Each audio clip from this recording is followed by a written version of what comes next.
one incredibly cheap bottle of vodka. Thank you, Tiger of Spirit, for your excellent video reply to the Stallion 76's questionnaire for pagans. I saw the video, his original video, and I was intrigued, but by the time I went for a second look, his channel had already been taken down. He's got a new channel, but he hasn't reposted these questions, and your video was excellent. I mean, your answers I couldn't hope to improve on. They were fantastic. But of course, paganism isn't one religion by any stretch. So if you don't mind me jumping in, I'd like to go ahead and give my answers, okay? Why don't I try to spread my religion like a Christian or a Muslim would? I'm a Discordian, and we have a book, Principia Discordia, which I've owned like 7 copies of and loaned out, and they've all been re-loaned, and I've lost them and stuff. And the book is free online, and I'll probably put a link up to about 2 or 3 spots where you can find it, Google Books, whatever. I do share that I'm a Discordian, and I'm not afraid that I'll convert anybody, because to be attracted to Discordia, you'd have to accept that a holy book can be, you know, funny. And I mean funny on purpose, not like funny like the Book of Mormon, or funny like Dianetics, or funny like most religions, holy books.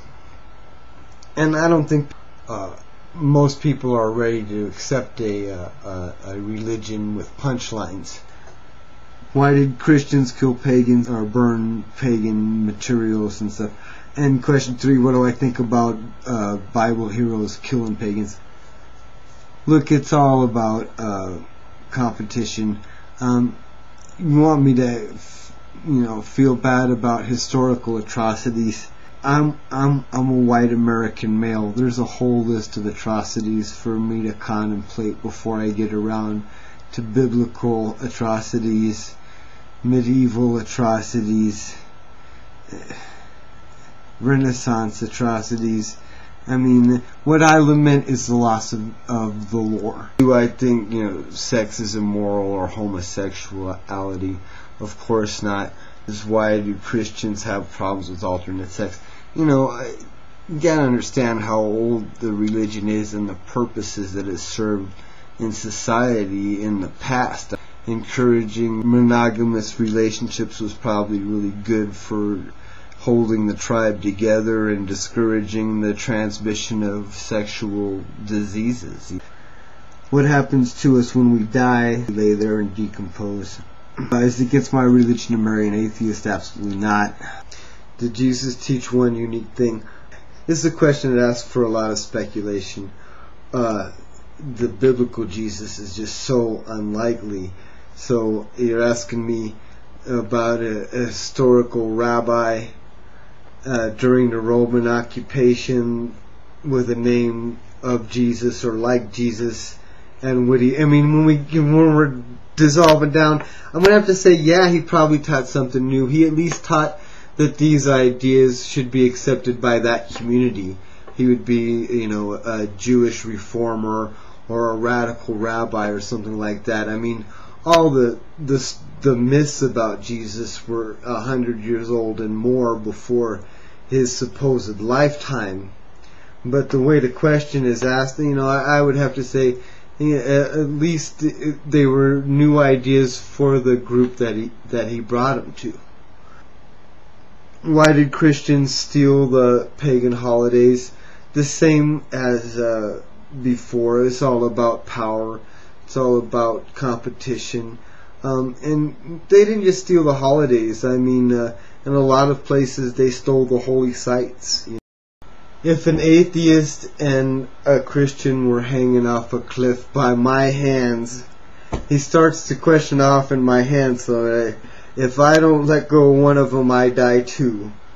Which one do I save, the atheist or the Christian? Well, it's a hypothetical question. It's just not enough information. I mean, if the atheist is Richard Dawkins, he doesn't look like he weighs very much, and his ideas are so important not just to atheists, but to laymen who are interested in evolution or DNA research. He explains that stuff to us too. you know, and if that Christian is like, I don't know, a Fox commentator who overfed and spewing disinformation that hurts my country, you know, bombs away Fox guy. Well, you think I'm bending the question, but my point is, whether someone was an atheist or a Christian would be so far down on my list of things that I would compare to decide who I would have to save.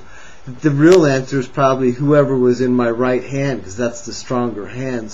How do I feel about capital punishment and abortion? My feelings on that don't come from my religion. Why is Christianity similar to older religions?